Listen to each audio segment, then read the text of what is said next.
দিনত অহাৰ বাবে মাঘৰ বিহু ভোগালী জানানে নাচনী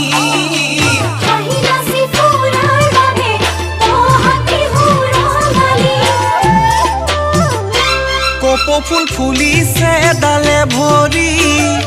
ফুলিলে নাহৰ তগৰ মালতী কপৌ ফুল ফুলিছে ডালে ভৰি